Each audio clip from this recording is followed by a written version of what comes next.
Daniel Bilalian est mort, c'est un de nos grands aînés et on va en évoquer sa mémoire et sa carrière avec Françoise Laborde. Bonjour Françoise, qui a travaillé beaucoup avec lui lorsque vous étiez à France Télévisions. Géraldine Amont est là. Pascal, bonjour Géraldine. Laurent Tessier à la rédaction en chef. Fabrice Lafitte, que vous connaissez à la réalisation. Monsieur Olivier Guénec, qui est là aux questions diverses. Bonjour à tous. Questions diverses, c'est nouveau ça. C'est mettre ça dans le CV, tiens.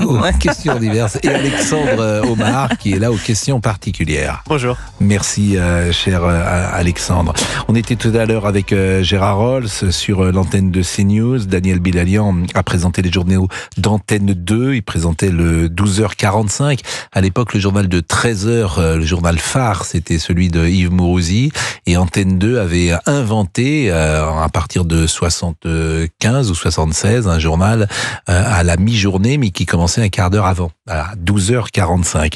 Et c'était Daniel Bilalian, notamment, qui le présentait. Il avait 78 ans. Il était de 1947, qui est une année féconde, où beaucoup de personnalités sont nées en 1947. C'est une figure de l'audiovisuel, bien connue donc des téléspectateurs. Pendant plus de 40 ans, il avait été aussi patron du service des sports de France Télévisions. Il avait pris sa retraite à l'automne 2016. Émilie Dès vous le disait.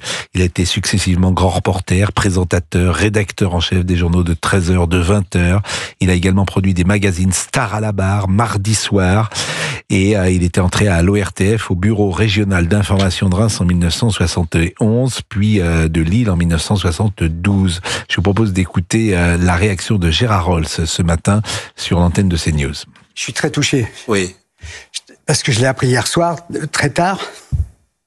Et je l'avais eu au téléphone. Malheureusement, déjà, il y a 3 semaines, il ne pouvait plus porter son téléphone tellement il était en stade terminal. C'était un mec formidable, quoi.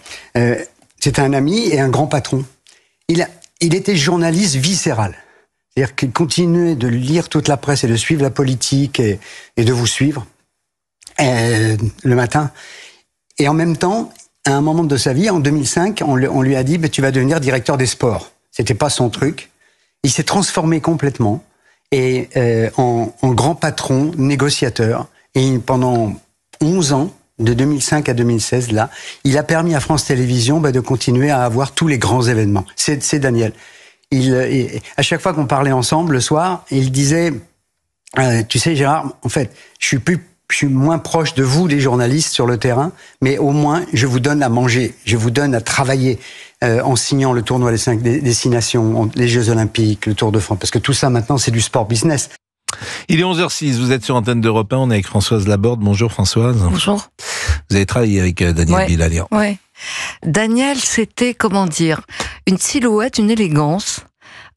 On le dit pas assez, mais il avait quelque chose. Il était d'une famille arménienne et son papa, qui avait fui le génocide, avait fini comme tailleur, si je puis dire, à Paris.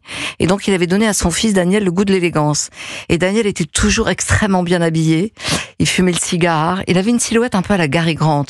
Et quand on arrivait dans la rédaction de France Télé, c'était assez impressionnant de voir cet homme à la fois avec un humour très pince sans rire, mais à la fois chaleureux, mais un peu distant, un peu désinvolte, très attaché à ses racines arméniennes. Et je pense que c'est parce qu'il avait ses racines arméniennes que l'élégance pour lui était quelque chose de fondamental.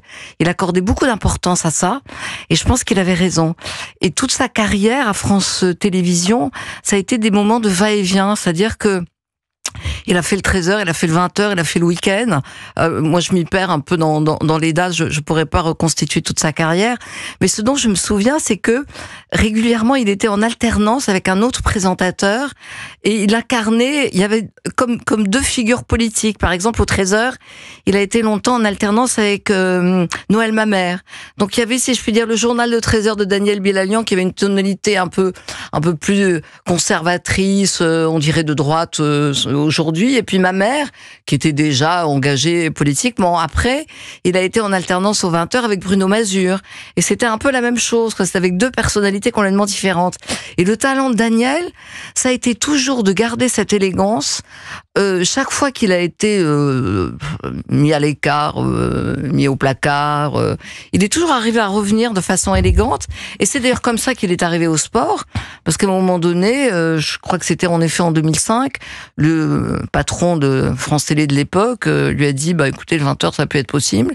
Et il a eu l'intelligence de dire, finalement, pourquoi pas les sports, parce que il y avait toujours cette élégance chez cet homme de ne jamais s'avouer vaincu, de ne jamais partir la tête basse et de toujours rebondir sur autre chose. Et moi, c'est ça qui me frappe. Et puis, il était très impressionnant parce que moi, je sais que les jeunes journalistes qui arrivaient face à Bilalian, Bill, comme on l'appelait dans la rédaction, ils étaient très impressionnés et par son humour et par son sens de la répartie, et puis sa façon très gentille qu'il avait de se moquer des gens. Et encore une fois, ce physique à la Gary Grant, quoi. C'est-à-dire presque d'une autre époque, et puis tellement élégant qu'on voit presque plus aujourd'hui. Sauf chez vous, Pascal. Quand vous dites physique à la Cary Grant, c'est souligner combien il était bel homme, et ça compte à la télévision, bien sûr, le présentateur qu'il était. C'était un homme qui plaisait, un sens de l'info, une proximité aussi du téléspectateur, parce que les origines, vous les avez rappelées, donc ce qui fait qu'il était un journaliste populaire, apprécié, une vedette populaire. C'était l'anti-Mourouzi à l'époque. Mourouzi, c'était plus haut de gamme, si j'ose dire, dans la première version, en tout cas, puisqu'il y avait une part culturelle assez importante. Et puis, vous avez rappelé des choses importantes à dire, c'est sa proximité avec les gens de ce métier. Mais ce que vous dites aussi illustre une époque. C'est-à-dire que j'ai le sentiment que dans les rédactions, il y avait beaucoup plus de tolérance, qu'elles étaient moins monocolores qu'elles ne le sont devenues. C'est vrai. Donc que tout le monde pouvait vivre ensemble, avec des opinions politiques, pourquoi pas différentes, où les journalistes gardaient leur liberté et n'étaient pas... Aujourd'hui, souvent je dis qu'ils ont une carte de prêche, les journalistes, et qu'ils font la morale, et ça m'est insupportable. Il n'y avait pas cette tendance-là dans cette époque-là. Non, il n'y avait pas cette tendance-là. Pour employer un mot, je dirais que c'était des rédactions plurielles. C'est-à-dire qu'on savait en effet qu'il y avait des journalistes qui n'avaient pas exactement les mêmes points de vue. Alors, ils les mettaient pas en avant, parce que moi, je me rappelle, on a toujours dit, et Daniel était le premier à le dire, quoi. C'est-à-dire que on n'est pas intéressé par votre opinion personnelle sur tel ou tel sujet. Ce qui nous intéresse, c'est que vous rapportiez les faits, ce que vous avez vu, ce que vous avez entendu, et pas que vous donniez votre point de vue, parce que tout le monde a des points de vue intéressants à dire. Et quand on est journaliste, on n'est pas là pour ça. Surtout quand on est journaliste dans le service public de l'audiovisuel. Mais il y avait en effet à cette époque un pluralisme, si je puis dire, d'opinions qui sans doute est moins spectaculaire aujourd'hui. Et c'était une bonne idée, parce que en effet, dans le journal de 13h ou de 20h, finalement, en fonction des semaines, tous les téléspectateurs, ils trouvaient leur miel. Et ça, c'était formidable. Et puis, je crois que Daniel, il avait aussi une exigence vis-à-vis des journalistes. C'était ça aussi qui le caractérisait. C'est-à-dire qu'il était capable d'être très proche des jeunes, de la jeune génération. Encore que moi, je suis pas la jeune génération, je suis plutôt la génération de Bilalian. Mais je le voyais avec les jeunes journalistes qui étaient souvent impressionnés par son charisme, son apparence physique. Parce qu'on l'avait beaucoup regardé. En fait, moi, quand je suis arrivé à la télévision, j'ai rencontré des gens que je regardais, que ce soit Thierry Roland, Daniel Bilalian, et qui m'avait donné envie, oui, d'une certaine manière. T'avais envie d'appartenir à ce monde. T'avais envie de les côtoyer. T'avais envie d'être à l'époque à la radio, à la télé ou dans la presse écrite. C'est vraiment le métier que tu voulais faire. Donc souvent, tout le monde a un peu le même itinéraire. Tu viens de ta province. Vous êtes venu du sud-ouest. De Bordeaux, oui. Bon, moi, je suis venu de Nantes. T'es impressionné quand même par Paris. Au départ, t'es dans ta petite chambre de bonne. T'es pas, les journalistes, c'est pas des gosses de riches qui vivent dans des châteaux. Ils arrivent à Paris comme tout le monde. Et donc, tu rencontres ces gens-là, la première fois, t'es effectivement un peu impressionné. Ah oui, puis en plus, il avait des formules, parce que derrière cette élégance, ces costumes impeccables, le cigare, etc., il avait des formules, il était d'une drôlerie. Oui, il était drôle, il était vraiment sympa. Alors, on marque une pause, il est 11h12, peut-être qu'il y aura d'ailleurs des témoignages également des auditeurs. Je dois dire que vous étiez venu et prévu de venir, chère Françoise Lagborde, parce qu'on parlera de Delphine Ernotte. Bien sûr. Qui réélu, donc ce sera son 3e mandat, et vous nous direz ce que vous en pensez en tant qu'ancien journaliste, mais aussi en tant qu'ancien membre du CSA, devenu l'ARCOM. Je vous propose peut-être d'écouter Daniel Bilalian. Il était venu dans les studios d'Europe 1 en 2016 pour parler de l'évolution de notre métier. Aujourd'hui, j'allais dire que par rapport à ma génération ou de ceux qui m'ont précédé, c'était une passion exercée par des gens qui venaient de divers horizons. Aujourd'hui, avec le nombre de chaînes de télévision qui existent aujourd'hui, c'est devenu un métier. C'est peut-être la différence. Avant, c'était une passion. Ce que j'espère, c'est que ça ne devienne pas un métier. C'est un personnage, Daniel Bilalian, et c'est vrai que moi je l'ai connu dans un club de cigares qui ne pourrait plus exister aujourd'hui. Merci Jacques. Voilà, parce que ce genre de choses ne pourrait plus exister. Et il n'y avait que des stars, et c'était Thierry Roland qui nous avait fait rentrer. Olivier de Lagarde d'ailleurs nous était également de cette jeune équipe, mais il y avait que des stars. Nous on était des enfants. T'avais Philippe Gildas, Michel Denisot, t'avais Thierry Roland, Bernard Pivot, Jacques Chancel, enfin une génération. Jean-Claude Paris évidemment. Donc t'avais une génération d'abord exceptionnelle, et lui, il était là, et il était cool, sympa, et notamment avec nous, qui étions les plus jeunes, il était vraiment drôle. Moi, je me souviens très souvent essayant de me mettre à côté de là où il pouvait être assis, parce que tu passais un bon dîner, alors que avec certains, parfois, c'était plus rude. Et il imitait notamment très bien Joop Zoetemelk. Qui était un cycliste célèbre. Donc il y a aussi cette dimension-là, mais moi je trouve que ces gens étaient très... D'abord je trouve que c'est une génération incroyablement douée. J'ai dit qu'il est né de 1947.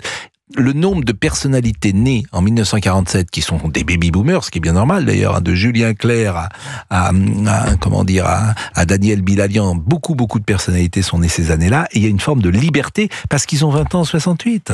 Oui, et il y a aussi, j'allais dire, quelque chose qui est propre à cette génération, c'est-à-dire en effet ce que disait Daniel à l'instant, la passion du métier, l'intérêt pour le métier, tout en ayant cette position parfois un peu désinvolte, un peu distanciée, et en même temps, journaliste 24 heures sur 24. Daniel Bilalian, comme moi d'une certaine façon, on a assisté à l'idée que il y a aujourd'hui des journalistes qui sont pas journalistes à plein temps, qui sont journalistes aux heures ouvrables. Et Daniel, ça le rendait fou, l'idée qu'il y ait des journalistes ou des jeunes journalistes qui considèrent que on est journaliste quand la rédaction est ouverte, si je puis dire, et pas le reste du temps. Parce que cette génération écoutait Europe 24 heures sur 24. Moi, je me rappelle, avant qu'il y ait les téléphones portables, on était collés à la radio, on écoutait la radio, et dès qu'il y avait une info, on courait sur place, on appelait la rédaction. Est-ce qu'on peut venir?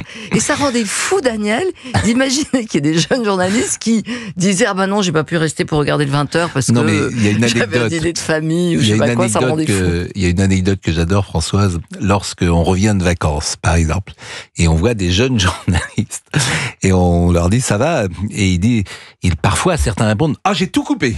Bon, donc c'est-à-dire pendant 3 semaines, ou quand ils sont en vacances, ils coupent l'info. Et moi, c'est le contraire. C'est-à-dire que quand je suis en vacances, en fait, je lis plus les journaux parce que j'ai plus de temps pour les lire.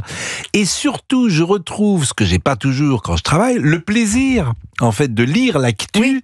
Parce que tu vas lire plus longuement le Figaro, tu vas lire plus longuement les journaux. Tu vas des belles plumes. Voilà, bon, alors que quand tu travailles, t'es happé. Évidemment par précisément le travail. Donc c'est le contraire. Et effectivement, cette génération-là, qui est la jeune génération, parfois, alors pas tout le monde, mais elle peut m'étonner de ce point de vue-là par rapport... Mais ce qui est vrai en journalisme doit être vrai aussi en médecine, doit être vrai dans tous les domaines. Je pense qu'aujourd'hui, il y a une dissociation. Je sais pas si c'est français de dire ça, une dissociation entre le métier qu'on fait parfois et puis ce qu'on est vraiment. Mais c'est ce qu'ils disent sur le fait que ça doit être un plaisir et pas un métier, et pas une fonction. Quand on est journaliste, c'est en effet... Il y a une question que j'adore pour un journaliste, c'est à quel âge as-tu voulu être journaliste? Alors j'aime bien les gens qui répondent à 10, 11 ans, et la deuxième c'est pourquoi, et quand on dit je sais pas. Parce que c'était un peu, il y a beaucoup de journalistes, c'était comme une évidence, et je me méfie des gens qui à 25, 26 ans, après avoir fait une licence de droit, Sciences Po, et puis un master de quelque chose, disent tiens je vais être journaliste.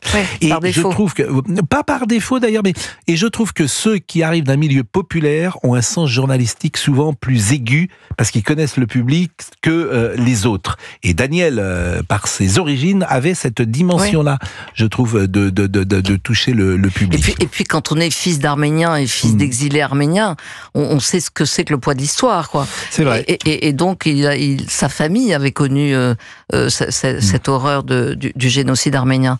Donc il était particulièrement concerné par tout ça. Je me souviens d'un échange avec Bernard Tapie où il ne se laisse pas faire. Hein. Non. Tapie lui dit, redites quelque chose. Et là, il monte, il a du caractère, Bilalian. Il ne se laisse pas faire du tout. Et à Tapie, il faut pouvoir résister. C'est cette séquence-là, je ne sais pas si vous vous en souvenez, mais elle est assez instructive. Écoutez, voilà ce qu'on pouvait dire à 11h21 de la mort d'un quelqu'un, d'abord un confrère respecté, puis surtout, et c'est peut-être le plus important, un confrère aimé.